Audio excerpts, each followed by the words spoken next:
26 வருட நம்பிக்கை, லட்சக்கணக்கான சந்தோஷ திருமணங்கள். கல்யாணம்னாலே தமிழ் மேட்ரிமோனி தான். இயற்கையான டேட்ஸ், பாதாம், பிஸ்தா, கேஷு அண்ட் ஹனி கொண்டு தயாரிக்கப்பட்ட லயன் டேட் நட் பைட்ஸ். கடக குரு பயிற்சி இது பொதுவா உலக அளவிலையும் மக்களுக்கும் என்ன மாதிரியான நன்மைகளை தர்றதா இருக்கு? அப்ப யார் யாருக்கெல்லாம் சனியினால ரொம்ப கஷ்டத்தையும் இன்னல்களையும் இடையூறுகளையும் சந்திச்சாங்களோ, தங்கம் ஏறாது, தங்கத்தினோட விலையும் மஞ்சளினோட விலையும் குறையும். ஏறக்குறைய 15,000 20,000 25,000 ரூபாய் வரைக்குமே தங்கத்தினோட விலை குறையும். அதனால கோல்ட்ல இன்வெஸ்ட் பண்ணுங்க, பண்ணாதீங்க. ஆன்மீகத்தில் நான் தான் அம்பிகை, நான் தான் ஈசன்னு நிறைய பேர் இருக்காங்க பார்த்தீங்களா? அந்த மாதிரி போலி ஆன்மீகவாதிகளோட முகத்திரை கிழித்தெறியப்படும். நாடு நல்ல ஒழுக்கமான பர்சனாலிட்டிஸ்னால, நல்ல மனிதர்கள்னால ஆட்சி செய்யப்படும் அப்படின்றது உண்மை. ஆனால் இதெல்லாம் கேட்குறதுக்கு நல்லா தான் இருக்குது, நடைமுறையில் சாத்தியம் இல்லை. அப்படின்னா நம்ம பல கவர்மெண்ட் வந்து நல்ல செலக்ட் ஆகி அந்த கவர்மெண்ட் அந்த போஸ்ட்டில் உட்கார்ந்தாலும் நடுவில் இன்ட்ரப்ஷன் அப்படின்னு வேற ஒருத்தர் ஆளக்கூடிய பிராப்தம் உண்டு. அந்த மாதிரி ஒரு புதுமுகம் நாட்டை ஆளும். மேஷ ராசிக்காரங்களுக்கு இந்த குரு பயிற்சி என்னென்ன மாதிரியான நற்பலன்களை எல்லாம் கொடுக்க போகுது? சமுதாயத்தில் எனக்கு பெருசாக மரியாதை இல்லை, மதிப்பு இல்லை, அந்தஸ்து இல்லை, உடல் சார்ந்த உபாதைகள் இருக்குது. அதே மாதிரி பார்த்திங்கன்னா, நான் நடந்தால் கூட தடுக்கி விழுந்தெழுந்து நடுறேன், ஓடுறேன்னா விழுந்தெழுந்து தான் போகிறேனே. இப்படி இது எல்லாத்துக்கும் காரணம் யார்? ரிஷபம் டுவர்ட்ஸ் எக்ஸலன்சி அப்படின்னு தான் சொல்லணும். எதை பேஸ் பண்ணி சொல்கிறோம் அடுத்து நீங்கள் கேட்பீங்க, அதனால நானே முன்னாடி சொல்லிடுறேன். மிதுனம் வெளிநாட்டில் போய் ட்ராப் ஆகிறதுக்கும் வாய்ப்புண்டு எல்லாரும் உள்ள சிலர். அதாவது இல்லாளுக்கு இல்லாலும் இல்லை, ஈன்றெடுத்த தாயும் இல்லை அப்படிம்பாங்க. ஒன்றும் இல்லாதவனுக்கு யார் பொண்டாட்டி எங்க, பெத்த தாய் கூட இல்லையா? அப்படிப்பட்ட காலம் இந்த காலம், கலிகாலம் அப்படின்னு சொல்லலாம். ஆக காசு நடமாட்டம் நல்லா இருக்கும். காசு நடமாட்டம் இருக்கிறதுனால குடும்பத்தில் நிம்மதி, சந்தோஷம், மகிழ்ச்சி எல்லாமே இருக்கும். ஆனால் ஐபிசி பக்தி நேயர்கள் அனைவருக்கும் அன்பு வணக்கம். இன்னைக்கு நம்ம கூட 2026 குரு பெயர்ச்சி பலன்கள் 12 ராசிக்காரர்களுக்கும் எப்படி இருக்க போகுது அப்படிங்கிற மாதிரியான பல தகவல்களை நம்மோடு பகிர்ந்து கொள்வதற்காக பிரபல ஜோதிடர் டாக்டர் தீபா அருளாளன் மேம் நம்ம கூட இணைந்திருக்கிறார்கள். மேம் வணக்கம். வணக்கம்மா. எப்படி இருக்கீங்க மேம்? நல்லா இருக்கேம்மா, நீங்க நல்லா இருக்கீங்க? நல்லா இருக்கேன் மேம். மேம் குரு பெயர்ச்சி பலன்கள் பேசலாம் அப்படின்னு சொல்லி திட்டமிட்டு இருந்தோம். இன்னைக்கு அந்த இயற்கை அனுமதித்து இன்னைக்கு இந்த ஷூட் போயிட்டு இருக்கு. இந்த குரு பெயர்ச்சி 12 வருடத்திற்கு ஒரு தடவை வர்ற இந்த கடக குரு பெயர்ச்சி 12 ராசிக்காரர்களுக்கும் எப்படி இருக்க போகுது அப்படிங்கிறத பார்த்துடலாமா மேம்? கண்டிப்பா பார்த்துடலாமா. ஒரு 3 ராசிகளா ஒவ்வொரு வீடியோலையும் நம்ம பேசிட்டோம்னா இது நேயர்கள் எல்லாருக்குமே என்னென்ன பண்ணலாம் அப்படிங்கிற ஒரு கருத்துக்களையும் குறிப்புகளையும் கொடுக்கும் நம்பிக்கை எங்களுக்கு இருக்கு. முதலாவதா இந்த கடக குரு பெயர்ச்சி இது பொதுவாக உலக அளவிலையும் மக்களுக்கும் என்ன மாதிரியான நன்மைகளை தர்றதா இருக்கு மேம்? கண்டிப்பாம்மா. இது பாருங்க, நீங்க சொன்ன மாதிரி 12 ஆண்டுகளுக்கு ஒரு முறை தான் கடகத்துல குரு பகவான் உச்சம் பெற்று அமர்வார். காரணம் என்ன அப்படின்னா, அவர் ஒரு ராசிலையும் ஒரு வருஷம் சஞ்சாரம் பண்ணுவார். அப்ப திருப்பி இதே மாதிரி ஒரு குரு பயிற்சி வரத்துக்கு ஸ்டில் நம்ம பார்த்தீங்கன்னா 12 வருஷம் காத்துட்டு இருக்கணும் அப்படின்றது. இதுல குரு பகவான் உச்சம் பெற்று அமர்றது ஒரு பெரிய பிளஸ்மா. அதுக்கும் மேல இந்த காலகட்டத்தில் பார்த்தீங்கன்னா சனி ஏறக்குறைய 6 ராசிகளுக்கு கெடுக்கணும் அப்படின்னு ஒரு கங்கணம் கட்டின்னு இருக்கார். உதாரணத்துக்கு மேஷ ராசி அன்பர்களுக்கு 7 நாட்டு சனியா இருக்கார் இல்லைங்களா? அதே மாதிரி சிம்ம ராசி அன்பர்களுக்கு அஷ்டமத்து சனியாகும், கன்னி ராசி அன்பர்களுக்கு கண்டக சனியாகும், தனுசு ராசி அன்பர்களுக்கு அர்த்தாஷ்டம சனியாகும், கும்பராசி அன்பர்களுக்கு பாத சனியாகும், மீன ராசி அன்பர்களுக்கு ஜென்ம சனியாகவும் இருக்கார். ஆக இந்த 6 ராசிக்கு ஏதோ ஒரு விதத்தில் அவர் ஒவ்வொரு ஆங்கிளில் கெடு பலன்கள் செய்யணும் அப்படின்னு இருக்காரு. ஆனால் இந்த குரு பயிற்சியாகி கடகத்தில் உச்சம் பெற்று அமர்றது மட்டும் அதில் பியூட்டி இல்லைம்மா. அவரோட உச்ச பார்வை 9ஆம் பார்வை மீனத்தில் இருக்க சனியை பார்க்குறார். அப்போ சனி முழு சுபர்னோட பார்வையினால் கட்டுண்டு கிடக்க போகிறாரு, ஆல்மோஸ்ட் நல்லிஃபை ஆகிட போகிறாரு, பிரீத்தி ஆகிட போகிறாரு அப்படின்னு சொல்லலாம். அப்போ யார் யாருக்கெல்லாம் சனியினால் ரொம்ப கஷ்டத்தையும் இன்னல்களையும் இடையூறுகளையும் சந்திச்சாங்களோ அத்தனை ராசி, இப்போ நம்ம சொன்ன 6 ராசி பார்த்திங்கன்னா சனியினோட தொல்லை எங்களுக்கு இல்லைப்பா அப்படின்னு நிம்மதியாக இருக்கக்கூடிய காலகட்டம். மீதி இருக்க 6 ராசிகளுக்கு சனி பகவானே நல்லது தான் செய்ய போகிறார். புரியுதுங்களா? அதுக்கும் மேலே குருனோட 9ஆம் பார்வை சனி மேலே படுறதுனால பொதுவாகவே சனி பார்த்திங்கன்னா மந்தன் முடவன். அப்போ நிதானமாக ஸ்லோ மூவிங் பிளானட், ஒரு ராசியிலேருந்து இன்னொரு ராசிக்கு சஞ்சாரம் பண்ணுறதுக்கு, ஒரு ராசியில் ஏறக்குறைய 2.5 வருஷம் சஞ்சாரம் பண்ணுவார். இன்னொரு ராசிக்கு பயிற்சியாகி போகிறதுக்கு அந்த 2.5 வருஷம் காலகட்டம் எடுத்துக்கிறாரு. அவர் பார்த்தீங்கன்னா குருனோட பார்வையினால ரொம்ப என்ஹான்ஸ் ஆகிடுவார், சட்டுன்னு நற்பலன்களை கொடுக்க போகிறார். அப்போ இந்த குரு பயிற்சி ஆல்மோஸ்ட் 12 ராசிகளுக்கும் நல்லது மட்டும்தான் நடக்க போகுது. இதுதான் ஒரு பெரிய ப்ளஸ். Super ma'am. இப்போ பொதுவாக குருவை வந்து தங்கத்திற்கான காரக கிரகமாக நம்ம சொல்லுவோம். அப்போ குரு பெயர்ச்சி அதுவும் கடக வீட்டில் நடக்கிறதுனால தங்கத்தினுடைய விலையேற்றம் சார்ந்த விஷயங்கள்லாம் வரும்னு சொல்லி நிறைய பேர் சொல்கிறாங்க. அதை ஜோதிட ரீதியாக நீங்கள் எப்படி பார்க்க? ஃப்ளக்சுவேஷன் வருமா, அதாவது தங்கம் ஏறாது, தங்கத்தினோட விலையும் மஞ்சளினோட விலையும் குறையும். ஏறக்குறைய 6 வருஷம் ஃப்ளக்சுவேஷன்ஸ் இருக்கும். சனி வந்து மீனத்தில் இருக்கிறதுனால இப்போ வந்து பார்த்திங்கன்னா கொஞ்சம் ஃப்ளக்சுவேஷன்ஸ் இருந்தாலும் விலை சாலிடாக குறையும். ஏறக்குறைய 15,000 25,000 ரூபாய் வரைக்குமே தங்கத்தினோட விலை குறையும். அதனால் கோல்டில் இன்வெஸ்ட் பண்ணுங்க, பண்ணாதீங்க அப்படின்றது தான் எங்களோட கருத்து. ஒரு சில ஜோதிடர்கள் சொல்லுவாங்க தங்கத்தினோட விலை ஏறும் அப்படின்னு. உண்மை என்னென்னா ஃப்ளக்சுவேஷன் இருக்கும், குறையும் இந்த 6 வருஷத்தில் அப்படின்னு சொல்லலாம். மஞ்சளோட விலையும் அதே மாதிரி தான். அதே மாதிரி கடகத்தில் குரு இருக்காரு அப்படின்ற பட்சத்தில் ஆன்மீகத்தில் மக்களோட நாட்டம் அதிகரிக்கும். இந்த வருடமே, இந்த பராபவ வருடமே வந்து பார்த்திங்கன்னா நம்மளுக்கு இறை ஆற்றல், இறை ஞானம், இறை தேடல் அப்படின்றது மக்களுக்கு நிறைய இருக்கும். இப்போ விசுவாவசு ஆண்டுலேயே வந்து நமக்கு ஆன்மீகத்தின் மீதான நாட்டம் அப்படிங்கிறது அதீத அளவில் தான் இருந்துச்சு. இந்த காலகட்டம் முருகன் யுகமாக இருந்துச்சு. விசுவாவசு வருடம் வந்து பார்த்தீங்கன்னா முருகன் யுகமாக இருந்துச்சு இல்லைங்களா? இந்த காலகட்டம் முருக வழிபாடு மட்டும் இல்லாமல் சிவ வழிபாடு மேலோங்கும். தசமகா வித்யாக்களில் ஒரு மகா வித்யா புகழ்பெற்று நிற்பா அப்படின்றது உண்மை. ஆன்மீகத்தில் நான் தான் அம்பிகை, நான் தான் ஈசன் நிறைய பேர் இருக்காங்க பார்த்தீங்களா? அந்த மாதிரி போலி ஆன்மீகவாதிகளோட முகத்திரை கிழித்தெறியப்படும். இது உண்மைமா? நீங்கள் வேணா பாருங்களேன், அடுத்த வருஷம் ஐபிசியில் நீங்கள் பாருங்களேன், சிவ வழிபாடு எந்த அளவுக்கு இன்க்ரீஸ் ஆகிருக்கு. சிவன்னா இன்னைக்கு நேற்று வந்த கடவுளா? இல்லை இல்லைங்களா? உலகம் தோன்றுவதற்கு முன்னால் தோன்றியவன் அப்படின்னு சொல்லலாம். அவ வழிபாடு அதிகமாகும். வித்யாக்கள் 10 வித்யாக்களில் ஒரு மகா வித்யானோட வழிபாடு வந்து பார்த்திங்கன்னா ரொம்ப தீவிரமடையும். எப்படி முருகந்து வந்துச்சு அந்த மாதிரி ஒரு மகா வித்யானோட வழிபாடும் இந்த காலகட்டத்தில் வரும்.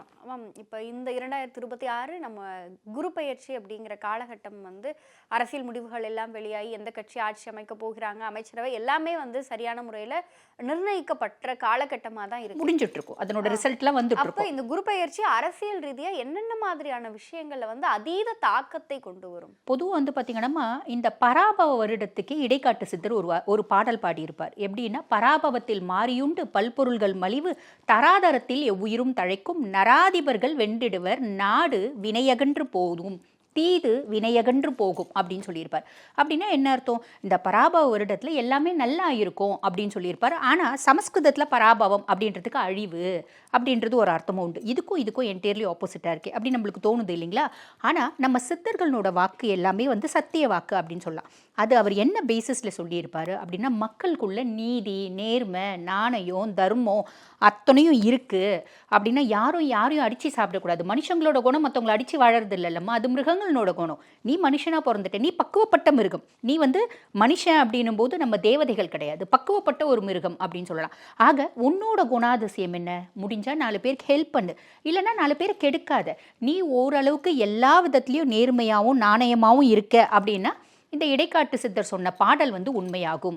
நான் அந்த மாதிரியெல்லாம் இருக்க முடியாதுமா, இது கலியுகம் அப்படின்னா பராபவம் சமஸ்கிருதம் என்ன அர்த்தம் சொல்லுது? அழிவு அப்படின்றது பார்த்தீங்களா? அந்த அழிவை நோக்கி போகும். அப்போ நம்ம ஓரளவுக்காவது தனி மனித ஒழுக்கம், தனி மனித ஒரு நியாயம், தர்மம் எல்லாம் கடைபிடிக்கிறோம் அப்படின்னா எல்லாமே சுபிக்ஷமாக இருக்கும்மா. நல்ல மழையுண்டு. அதே மாதிரி பார்த்திங்கன்னா விவசாயம் செழித்து வளரும்.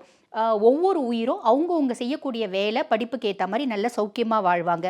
நாடு நல்ல ஒழுக்கமான பர்சனாலிட்டிஸ்னால, நல்ல மனிதர்கள்னால ஆட்சி செய்யப்படும் அப்படின்றது உண்மை. ஆனால் இதெல்லாம் கேட்குறதுக்கு நல்லா தான் இருக்குது, நடைமுறையில் சாத்தியம் இல்லை அப்படின்னா நம்ம பல இன்னல்களை சந்திப்போம். இது இல்லை அப்படின்னா இந்த 12B படம் ஒன்று பார்த்துருக்கீங்க இல்லைங்களா? ஷாம் வந்து ஒரு பஸ்ஸு போவார், அந்த பஸ்ஸை போயிட்டாருன்னா ஒரு வாழ்க்கை, பஸ்ஸை மிஸ் பண்ணிட்டாருன்னா ஒரு வாழ்க்கை. அந்த மாதிரி இந்த விஷயம்லாம் நீ ஃபாலோ பண்ணுற அப்படின்னா இடைக்காட்டு சித்தர் சொன்னது உண்மையாகும். இதை ஃபாலோ பண்ணல அப்படின்ற பட்சத்தில் உலக நாடுகளிடையே பெரும் போர் ஆரம்பிச்சிருச்சு இல்லைங்களா? அது ஆல்ரெடி போயிட்டுருக்கு, அது இன்னும் முத்தம் அப்படின்னு சொல்லலாம். அதே மாதிரி பசுப்பால் நாசம் அப்படிம்பாங்க, இது நடக்கும். அதே மாதிரி உலகத்தில் வந்து பார்த்திங்கன்னா புது இன்ஃபெக்ஷியஸ் டிஸார்டர்ஸ் அப்படின்றது வரும். இந்த இன்ஃபெக்ஷியஸ் டிஸார்டர்ஸ் வந்து பார்த்திங்கன்னா மகர சங்கராந்தி, சூரியன் மகர ராசியில் பிரவேசிக்கும் காலம் பொருட்டு அப்போ வந்து பார்த்திங்கன்னா மகர சங்கராந்தி புருஷன் அப்படின்னு ஒருத்தர் எழுந்தருள்வார். அவர் என்ன ஆடை ஆபரணங்கள் போட்டு வராரு, என்ன வாகனத்தில் வந்து வராரு, என்ன ஆயுதம் ஏந்தி வராரு, இதை பொறுத்தோ அவர் வந்து பார்த்திங்கன்னா வைடூரியம் போட்டு வந்தார். அப்போ இந்த வருஷம் முழுசும் இன்ஃபெக்ஷியஸ் டிஸார்டர்ஸ், அந்த இன்ஃபெக்ஷியஸ் டிஸார்டர்ஸும் குப்பையிலேருந்து வரும், அந்த மாதிரியான நோய்கள் வரும் அப்படின்ட்டு சொல்லியிருக்காங்க. அவர் கட்கம் அப்படின்ற ஆயுதம் ஏந்தி வந்தார், அதனால் யுத்தம் அப்படின்றது வரும். அதுதான் இப்போ நடக்க ஆரம்பிச்சிருச்சு இல்லைங்களா? யுத்தம் நடக்கும். அதே மாதிரி பெரிய தலைவர்களோட உயிருக்கு ஆபத்து அப்படின்றது உண்டு. இப்போ நாடு ஒருத்தவங்க வந்து பார்த்திங்கன்னா அரசு அதாவது கவர்மெண்ட் வந்து ஒரு கவர்மெண்ட் வந்து நல்ல செலக்ட் ஆகி அந்த கவர்மெண்ட் அந்த போஸ்ட்டில் உட்கார்ந்தாலும் நடுவில் இன்ட்ரப்ஷன் அப்படின்னு வந்து வேற ஒருத்தர் ஆளக்கூடிய பிராப்தமும் உண்டு. அந்த மாதிரி ஒரு புதுமுகம் நாட்டை ஆளும் அப்படின்ற ஒரு விஷயமும் இருக்குது. புதுமுகம் அப்படின்னா நம்ம யாரனாலும் எடுத்துக்கலாம். அதாவது அரசியல் தெரியாதவங்க, அரசியல் குடும்பத்திலேயே இருந்து அரசியல் தெரியாதவங்களும் புதுமுகம், எனக்கு அரசியல் பேக்ரவுண்டே இல்லை நான் வந்தேன் அதுவும் புதுமுகம் அப்படின்ற மாதிரி நடுவில் இன்ட்ரப்ஷன். இப்போ வந்து பார்த்திங்கன்னா எல்லாம் சாலிடாக போய் தோனில் உட்காந்துருவாங்க, அந்த சீட்டில் உட்காந்துட்டு நடுவில் வந்து பார்த்திங்கன்னா அந்த பதவி அப்படின்றதுல ஒரு டிஸ்டர்பன்ஸ் வந்து ஒரு புதுமுகம் உட்காரும் அப்படின்ற ஒரு விஷயமும் இருக்குமா? கண்டிப்பாக மேம். இது உலக ரீதியாகவும் இந்த மக்களுக்கும் வந்து இந்த குரு பயிற்சி என்ன மாதிரியான மாற்றங்களையும் என்ன மாதிரியான நிகழ்வுகளையும் நமக்கு கொடுக்கும் அப்படிங்கிற விஷயத்த சொன்னீங்க. இப்போ 12 ராசிக்காரர்களுக்கும் இந்த குரு பயிற்சிக்கான பலன்கள் பார்த்துடலாமா மேம்? கண்டிப்பாம்மா. முதலாவதா மேஷ ராசிக்காரங்களுக்கு இந்த குரு பயிற்சி என்னென்ன மாதிரியான நற்பலன்களை எல்லாம் கொடுக்க போகுது? கண்டிப்பாம்மா. மேஷம் வந்து பாருங்க, ஏறக்குறைய கொஞ்ச நாளாக மேஷராசி அன்பர்கள் சொல்கிறது என்ன அப்படின்னா, நான் சில வருடங்களாகவே பல வருடங்களாகவே நான் சில பல கஷ்டத்தில் இருக்கேன். மொதல் கஷ்டம் என்ன அப்படின்னா, சமுதாயத்தில் எனக்கு பெருசாக மரியாதை இல்லை, மதிப்பு இல்லை, அந்தஸ்து இல்லை, உடல் சார்ந்த உபாதைகள் இருக்குது. அதே மாதிரி பார்த்திங்கன்னா நான் நடந்தால் கூட தடுக்கி உழுந்தெழுந்து நடுறேன், ஓடுறேன்னா உழுந்தெழுந்து தான் போகிறேனே. இப்படி இது எல்லாத்துக்கும் காரணம் யார்? வேலை செய்கிற இடத்துல ஏகப்பட்ட ப்ரெஷர்ஸ் இருக்குது, அது இல்லாமல் மனதளவில் எனக்கு ஏகப்பட்ட மன உளைச்சல் இருக்குது. இதெல்லாம் வந்து சொல்கிறாங்க. இது ஒரு சில மேஷராசி அன்பர்கள் என்ன சொல்லுவாங்கன்னா, 10 வருஷமாக இந்த பிரச்சனையில் இருக்க மேடம், 15 வருஷமாக இந்த பிரச்சனையில் இருக்க மேடம். மேஷத்துக்கு நடிக்க தெரியாதுமா. ஏன்னா ராசி அதிபன் செவ்வாய், அதுக்கும் மேலே சூரியன் உச்சமடையக்கூடிய ராசி அப்படின்னால எனக்கு பெருசாக நடிக்க தெரியாது. எல்லாரையும் நம்புவேன். நான் பார்த்தா தான் ரொம்ப டெரிஃபிக்காக, ரொம்ப வந்து பார்த்திங்கன்னா ஆஜோனுபவமாக, ரொம்ப வந்து பார்த்திங்கன்னா ஒரு டிக்டட்டோரியலாக அப்படியெல்லாம் பார்த்தா தெரியவனே தவிர உண்மையில் நான் அப்படி கிடையாது. என் கூட பழகுறவங்களுக்கு தெரியும் நான் எவ்வளோ மென்மையானவ, எவ்வளோ உண்மையானவ அப்படின்றது. ஆக பெருசாக வாழ்க்கையில் நடிக்க தெரியாமல் மற்றவங்களால நிறைய ட்ராப் ஆனாங்க மேஷம். அது ஒவ்வொரு வந்து பார்த்திங்கன்னா ஒரு சிலர் 10 வருஷம், ஒரு சிலர் 5 வருஷம்லாம் சொல்கிறது உண்டு. ஆனால் 7 நாட்டு சனி வந்ததுலேருந்து, இந்த கடந்த சனி பயிற்சியிலேருந்து மேஷம் நிறைய இன்னல்களை சந்திக்கிறாங்க அப்படின்னு சொல்லலாம். ஆனால் எல்லா வயது மேஷராசி அன்பர்களும் சந்திக்கிறாங்களா? கிடையாதுமா. ரொம்ப இளம் வயசு சனி பகவான் வாழ்க்கையில் ஃபர்ஸ்ட் ரவுண்டு வராரு அப்படின்னா அவங்களுக்கு கண்டிப்பாக சில பல வேதனைகள் சோதனைகள் அப்படின்றது இருக்க தான் செஞ்சிச்சு. காரணம் என்ன அப்படின்னா, சனி அவங்க வாழ்க்கையில் முதல்ல வந்து பக்குவப்படுத்துறாரு, பதப்படுத்துறாரு, செதுக்குறாருன்னு சொல்லலாம். அதே மாதிரி முதியவே மேஷராசி அன்பர்கள், அதாவது எல்டர்லி பீப்புள் சொல்லுவாங்க பார்த்தீங்களா, 60+, 70+, அவங்களுக்கு தங்கு சனியாக சனி பகவான் இருக்காரு. அதனால் ஆரோக்கியம் சார்ந்த குறைபாடுகள் இருந்துச்சு. இந்த 2வது ரவுண்டு சனி வரவங்க, அவங்க வந்து பார்த்திங்கன்னா இந்த 30+, 40+ ஏஜ், இவங்களுக்கு பெருசாக இடையூறுகள் கிடையாது. ஒரே ஒரு விஷயம் தான், அவங்களுக்கு வந்து பார்த்திங்கன்னா சனி பகவான் பொங்கு சனியாக வந்திருந்தார்.